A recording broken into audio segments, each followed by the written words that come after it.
Hi, I'm Wayne Tuttle, and welcome to Chasing Legends.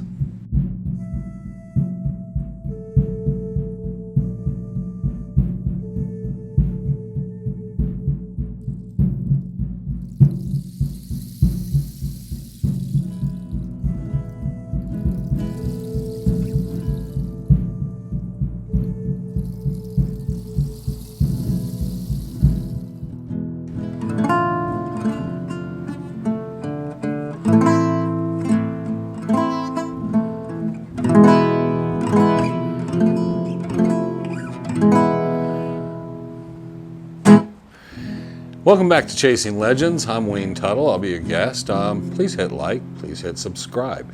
Go check out our t-shirts on represent.com. This week, something a bit different. We're kind of changing the pace of different things we're doing. And no, I won't be just playing this today, but for anybody that's inquiring, this is an AC-18 Aria classical guitar. I picked this up in the early 80s. A gentleman by the name of Miguel Bernal, who was a student of Andres Segovia. So it sounds far more impressive than it was, but he actually got this guitar in, and the bridge actually was broke. And he was looking to repair it, and he said he was pretty sure he could repair it and it would hold up. Well, here we are some 40 years later, and the guitar, the bridge, has continued to hold up. It's a little worse for wear, but thank you, Miguel, because the guitar served me very well. I was a student of Miguel's, so and he was a student of Andres Segovia. Look it all up. Spruce top, mahogany back, rosewood fretboard. So for all the geeks out there. Anyways, this week, first off, we'd like to say happy birthday to Frank Augustine this past Saturday. Frank turned older, a year older and all, but and I spoke to him and he was having a good time and all that. So happy birthday, Frank, as always. Another year, and it's still good to have you around, regardless of sometimes what I might say. Moving from there, this week I wanted to talk a little bit more about technology.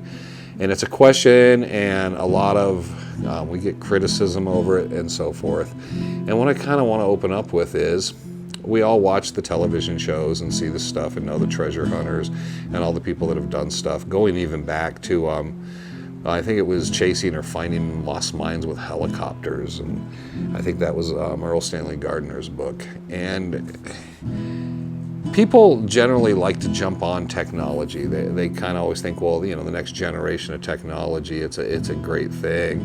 It's going to definitely play. And we've heard it all, GPR. We've heard the ground penetrating radar, drones, Google Earth, seismic, measuring seismic activity in the ground, FLIR, and you even have the paranormal guys that kind of tune and create their own instruments to measure various things with EMF and that sort of thing. And being familiar with a lot of these different things and the technology and the tools, I always kind of come to the conclusion of is, everything I've watched and I fully understand and so forth is, what has anybody ever found with that stuff? Because every time Oak Island looks at something, next thing they do is they send a diver in, or they have to physically go in and do something. They still haven't uncovered anything. And any treasure show you look at, the technology is a big thing they set out. As soon as they put the drone up, then they have to walk out and see what it was they really looked at, and then we all go, oh, I really thought that was going to be something. So just putting your feet on the ground is a great thing. And one of the things that people, I think, misunderstand with technology is just how absolutely it works. Especially with the ground penetrating radar and a lot of that type of stuff. We've seen time and time again someone say, well, there's something here. Oh, definitely. They show you the picture on the screen and they show, you know, there's definitely something here, and they talk a great talk and it puts on a great show. And then they dig and there's nothing there. And then they act like, well, it moved. Well, it didn't move. I mean, it physically was moving around underground. It's sentient and has actual intelligence, and that's very doubtful. So it's that technology necessarily doesn't play right. There was an 18-inch water line, and I love to tell this story that ran through my property. They were digging my pool, and they hit the 18-inch water line, and they didn't burst it, which would have been the end of my home. It came off the main feed of the water lines. And it had been during the plat, when they had put out the plat, but they had lost it in the permitting process, and I got my permits and they had no idea this pipe existed. So they brought in all, their equipment and everything, and they're going through the street and they're marking their dots, because the decision was, rather than replace my entire yard and dig the pipe out, they would just cut it off at the street. Pipe's about 6-7 feet underground, so it really wouldn't ever interfere with anything else. We just cut it and cap it by the pool and we should be fine. Well, they went out and they made several digs through the asphalt down in where they kept finding the pipe. They could not hit it. They could not find the pipe. And you think it'd be logical just to kind of work back, but it worked at an angle and they just could not figure where this pipe was. Lo and behold, a gentleman drives up, parks his truck, working for the water company. And I do remember his name, but I will not say it because I don't want to get him in trouble. And he pulled out a pair of dowsing rods from behind his seat, went out, started walking the street and telling him here, between his feet. And they marked paint spots. And he went through and they dug and hit the pipe dead center. And I've done it with sprinkler, electrical, and other lines. I don't quite always understand the scientific logic behind it working, but I've done it myself. It worked, technology didn't.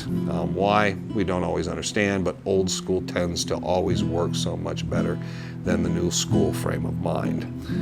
Maybe it's we don't have an understanding, and the other problem is we tend to not understand the glitches and the possible problems. Looking at that is like Google Earth. There's been aerial photography and satellite photography, and there's databases that go back quite some time. In fact, the area, I think by the Superstitions, there is some aerial photography going back into the 1930s. So you can see what things were like and where things were, and I've utilized that just to see the change in activity, or if I can see where there was, the year perhaps some sort of mining kind of site was opened up. So I'll look at the records and find out if they actually reopened a mine or opened a current mine. So for that, yeah, sometimes in historical context it's good. The number one thing we always get is drones. And I want to kind of give it, I'm going to keep this a more briefer explanation and not go into all these other areas because I could talk for probably 2 hours about the whole idea behind this. Drones are exactly what you see in a drone is you see what you're seeing now. I'm a two-dimensional image.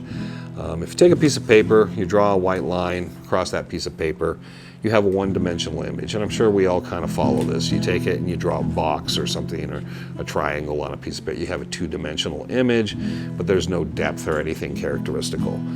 We as people live in a three-dimensional world. We see three-dimensionally because of our eyes and our brains. This all changes and is different as per individual.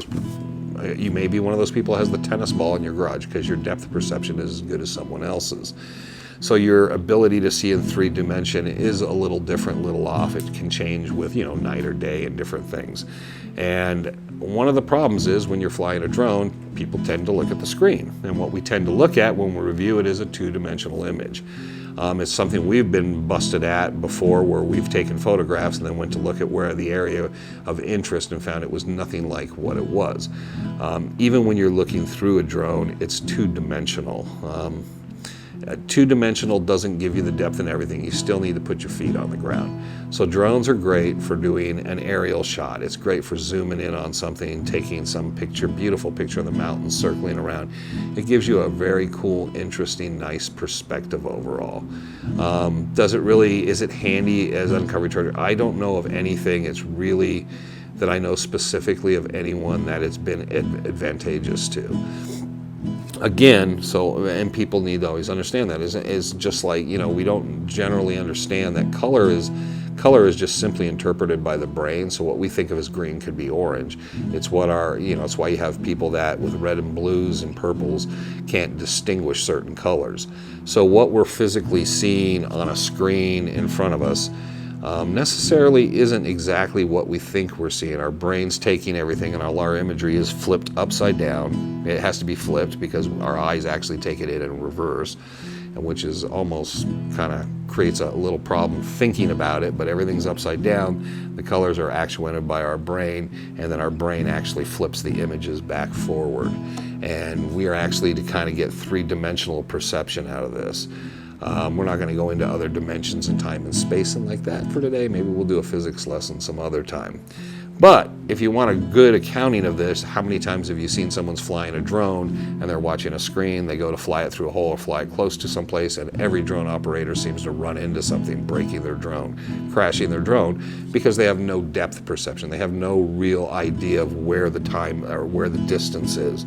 And because of that, that's why they crash drones. It's great for just kind of a look-see. It's great for a lazy guy that doesn't want to climb up there and look at what he really looks at.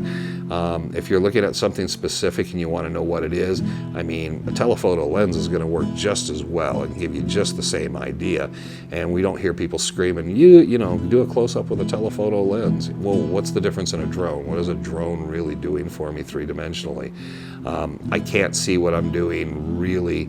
I'm not getting a full measure of the depth and so forth. So time and time again, lazy man's kind of attitude about that. You can spend the money where you will. I just don't see the advantages, and I've never seen the results. I'm not seeing these guys' results. Now, people are going to throw a few things out there, but everything you've seen on television, it's not paid off for anybody. You know what's paid off for them? The advertising and the revenue through having a television show, not necessarily any of this technology they've used. How many times have we seen on Oak Island? They're going through, they're using everything they can. They got the flat screen, they got the, and it's the guy physically, and even when the guy's there, they're asking him questions, looking, what's this, what's this? They see it and they're so excited. And then the guy's just disappointing them because what he actually can see or what he can actually feel is completely different than what they expect. So technology is nice. I love the fact that we have digital cameras. I like the fact that I can actually review the camera footage that I have there where I'm in the field. I like the fact that I can drop a camera in somewhere and get something and get an idea of what I'm getting myself into. Even then, again, measurement, distance, depth, and all that is still something I'm trying to guesstimate at. And I found time and time again is that I get into something and I realize, wow, it didn't look what I thought. It's much different than I was expecting. So technology hasn't evolved into the point where we have something like that. Now there are 3D cameras, but 3D camera is more an optical illusion than an actual realistic thing. It still doesn't put you in there. Maybe someday they'll have a camera that gives you actually real full three-dimensional feeling, and you could have something set on and you could actually look at and see things in three-dimensional. But we'll have to wait and see, and then the only way you're going to back it up is to go in there physically and measure it all out and make sure it actually was what it was. So I really wanted to touch upon that because we get a lot of that. We get a lot of the drones. Yes, it's cool to have that shot. We're standing there and you get the shot coming in where we're standing there out in the desert and you get to see distance and you know this, and it's great and wonderful things. It's just kind of a cheap pop in my opinion. If there was really, you know, we could make some really cool music videos with me and Frank running around in the mountains using that type of technology, and I had some ideas, but for the most part they're used for the entertainment purposes, and even when you see them in television, it's a way to utilize filler and move storylines. I'm still going to stand by, regardless of what anyone says. Wow, we could add drone footage at some time because it would just completely open up a different area for us. It's something I'm still going to stand by, is that feet on the ground and you're physically being there is 100% a better idea. And you know, I understand there's people that can't get out there and they're trying to sit at home and remotely kind of do this stuff, but it's not the same. I mean, a satellite imagery of what you get, even if you take Google 3D, it's nothing like what you get yourself into. It's not even remotely. We've done that stuff and tried to utilize it, and we gave up because the Google 3D is absolute garbage when it comes to the real thing. And you just have to kind of put your feet on the ground and look at it physically and get your own three-dimensional depth of what you're looking at. So that's it for Chasing Legends this week. I hope you enjoyed that. I hope this gives you some thought and some frame of mind when you're watching and you're looking and when you do your own treasure hunting. I always like to help out and try to educate people. So, you know, there's nothing worse than people going out and spending $1,200 on a drone. They crash the drone because they're using the screen. Then they buy another drone, and next thing you know is they're $3,000, $4,000 into a drone, where a pair of dowsing rods, a nice metal detector and all would be such better advantage for you out there and doing your research. check out Lust for Gold, lustforgold.com. Check them out on Facebook. Check them out on YouTube. They are releasing material coming out for the upcoming film this fall. Every week. Check out Chasing Legends. Catch us at represent.com. We got more stuff coming here soon. We got the rendezvous coming up, and I'm sure we'll sit back and talk a little about that, how we're going to work the rendezvous with social distancing this year, and kind of move forward on that in the end of October. And subscribe, like, and enjoy things. Give us feedback, comment if you like. I always find that kind of a bit of a laugh, so no matter what, but your criticism is always welcomed here, okay? So I'm Wayne Tuttle, and thank you again for watching Chasing Legends. Take care, and we'll see you next week.